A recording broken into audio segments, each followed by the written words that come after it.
I am Rolvek Sar, chain captain of the Karkas Vale, sworn to the profit ledgers of the Droth Collective. My account begins where all bad math does, with a number too pleasing to be true. The number was 4. 4 human freighters spaced like ripe fruit along the sable margin, attended by a single escort with civilian markings. The freighters pulsed fat with water, metals, and goods labeled in the naive glyphs of their commonwealth. The escort's signature was the patient, unremarkable beat of a tug. I have cracked convoy shells from 6 polities. I know timid from trained. Humans are late to deep space. Their stories say they are fragile. Course in, I told Vrax Ill, my tactician. Keep the heat bleed masked. Keep the crash net soft. We carve the escort first, pry open the shells, and leave before any proper warship eats our wake. Vrax flicked his frill in assent, as the ledgers will it. We shed our profile and came in low across the convoy's ecliptic. The escort turned its prow and showed us its throat, coward's posture. Target lock, Vrax said. Soft kill, blind their optics and scissor the rudder field. Bleed them, not break them, I said. The draft do not scorch goods. We have a proverb. Profit prefers living hands etched into the airlocks of our nursery ships. Our first volley lanced blue-white threads across vacuum. The escort flinched and dimmed. Its hull light staggered to amber. It broadcast a human code I did not then understand. Consent to salvage negotiation, channel open. Vrax laughed. They offered to negotiate with a boarding knife at their throat. He cut the channel. We have no channel but the bill. We slid into claw range. The escort's plating was a dull black, the texture of tools that earn their keep.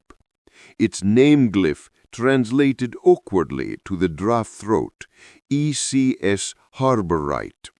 A tug, a dockhand, something that holds others safe.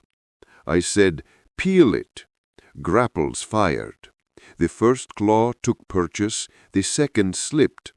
Minor field turbulence, Vrax muttered. Their rudder is still. Every light on our forward rail shifted color. Not red for danger. Green, the color of home larders. For a moment, my mouth watered. My hands nearly reached for food that wasn't there. The Harborites spoke again, not in speech, but in behavior. Our claws found only what the tug showed them, and that changed, subtly, cunningly, between our takes. We have a word for such deceit among the Droth, smile work, the work the mouth does while the hands are already moving. They're mapping us, Vrax hissed. Our clothes, our reach, our tell. Then stop telling, I said, colder than I felt. Hard fire, batter the tug to quiet. He fired.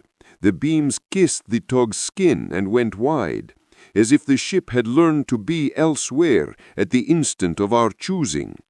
No flashy jumps, no blinding warps, just a quiet uncooperativity between our aim and the truth. Return, Vrax said, forcing contempt back into his voice. They got lucky, reset the lattice, and fire again. We fired again. We missed again. The tug's lanterns blinked twice in a rhythm I would later learn was apology. Bored, I spat. They can smile at a distance. Let's see them smile at our teeth. Boarding rods launched. A good rod sings as it bites a hull. Ours sang and then went mute. My screens showed them landing. My ears heard no thud. our rods were embedded in something that was not the tug, and yet took the tug's cuts. The harborite had painted decoys of itself in our instruments and thrown our rods into phantom plate. I felt the first edge of fear then, not because I could not take the human ship, but because it did not want to be taken and knew how. "Order third volley," I said, this time raw heat. We fired. The convoy's freighters did not scatter. They tightened around the tug like fish tighten around a shark that eats bigger sharks. I saw humans walking on the freighter decks through small portholes, men with ordinary shoulders and ordinary mouths that did not tremble. They did not aim weapons. They watched. When a prey watches a hunter that way, you are not a hunter. You are a guest in a house where your boots are unwelcome. "Enough," I said. "Turn our backplates. Let them bite if they want. We take one freighter and leave." We swung. The far freighter, ECS Long Measure, I would learn, opened its bay doors and showed me its poured metal heart. That was the moment I fell in love with honest things for the first time in a long while. The humans had printed new braces while we danced, re-scaffolded their cargo in a pattern that invited a specific grab if you were greedy, and punished it if you were precise. I have laid such traps for young raiders. I had not expected to see one laid for me while I watched. "Abort," Vrack snapped. His frill lay flat now. "Captain, our stern field is—" The lights on my bridge dimmed as if a hand had covered the sun of my ship. The tug finally spoke in words. "Non-lethal countermeasure. Brace." We braced. The harborite did something to the space between our magnets and our hull.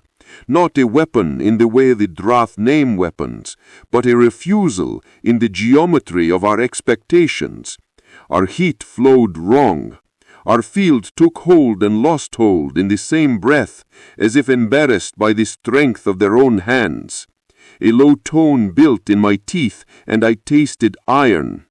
My crew did not die. My ship did not crack. But the Karkas veil became heavy in a universe where it had always been nimble. "Status," I said. "Shield present," Vrack said, voice thin. "Guns present. Engines present. All reluctant." The tug sent another human sentence. "We do not kill civilians. We will not allow predation. Step back and keep your crew." If you have raided, you know the ledger that drives men. Killing wastes talent and heightens the price others will pay to kill you back.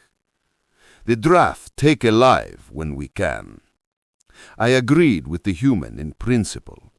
I hated him for saying it to my face. "Open a channel," I said.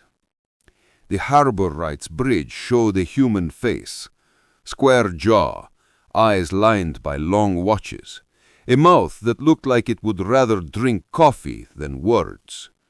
He spoke softly. "Chain captain," he said, and the translator gave my title its due. "I'm Meren Cade, harborite. You're dragging a net through a neighborhood. I've cut the net. Leave while you can move." "You have," I told him, keeping my voice like iron laid flat. "Humiliated a captain before his crew. Ledger says I must bite off at least one of your fingers to balance what you cost me." He did not smile. Humans on feeds often smile when they are afraid or when they think you are. He looked instead at something to his left, another human I could not see, and said, "We don't pay fingers." Then he turned his eyes back to me and said a thing no prey has ever said to me in all my years of taking. "You're better than the ledger you serve. Take your ship home while it can still learn." Vrax hissed. Permission to teach him how wrong he is? Denied, I said. The human had called me better. I had been many things in the mouths of enemies, pirate, bastard, plague, but better had not been one of them. I put my hand out, palm down, the old sign among the Drath that says, "Hold." "Why mark us and leave us?" I asked Cade. "Why not cut us open and decorate your tug with our spines? Your freighters are calm. That is practiced calm. This is not your first dance. We make a long road. The roads are safer when we teach. The mark on your hull tells our ships to watch you close until you stop hunting neighbors. It also tells our ships not to kill you when you're running scared. You brand me a criminal and a child in the same paint." I meant it, to scald him. It scalded me. "That's close to the truth." He glanced again at the person I could not see. Then he added, "Here's the choice the paint buys you. It carries a map. Follow it to an exchange buoy 2 sectors spinward. Leave a message for me there in 3 days' drift. Tell me what you're willing to stop doing. If you lie, the buoy will know. If you are honest, we'll talk about work that doesn't eat your soul." I laughed then. Drath laughs are knives. Humans buying pirates with sermon and slop? I should raid your temples. You keep treasures there. Cade's mouth twitched, not a smile. "We keep names there."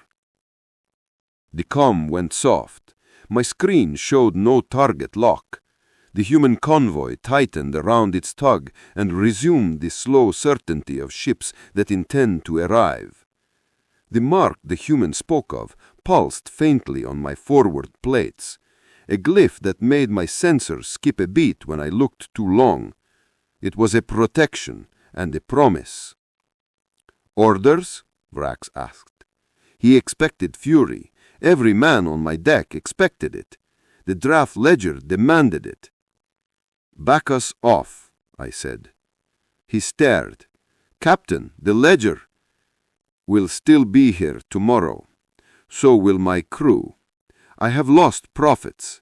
I have not lost blood. I will not lose both today."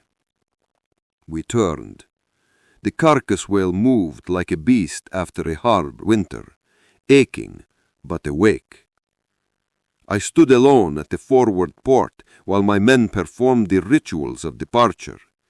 In the glass I saw my reflection, a captain with numbers like scars. I pressed my hand to the viewport and whispered the little benediction my nest mother spoke over my first knife. "May your hunger embarrass your fear, and your fear embarrass your hunger, until both become manners." 3 days spinward, I found the buoy the human promised. It glowed the same small, patient glow. I did not leave a message that day, because pride is cheaper than wisdom in the moment of purchase. A week later, when another convoy passed, and I held my ship's teeth in my hand and did not throw them, I left a message.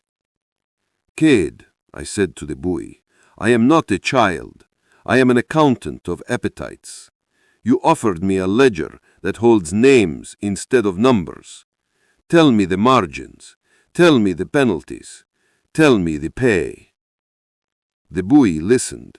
It glowed once, twice, apology, then blinked a coordinate I did not recognize.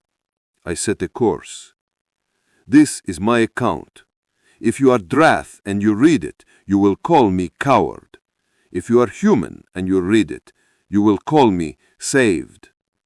I do not want either word. I want cleaner profit. There are roads a pirate can hold that do not end in statues. If you go hunting on the blue world's lanes, do not mistake the lanterns for weakness. They are eyes. They are smiles. They are ledgers with better math than yours. And if you ever catch yourself believing that humans are fragile, watch how they spare you. That is where their teeth are.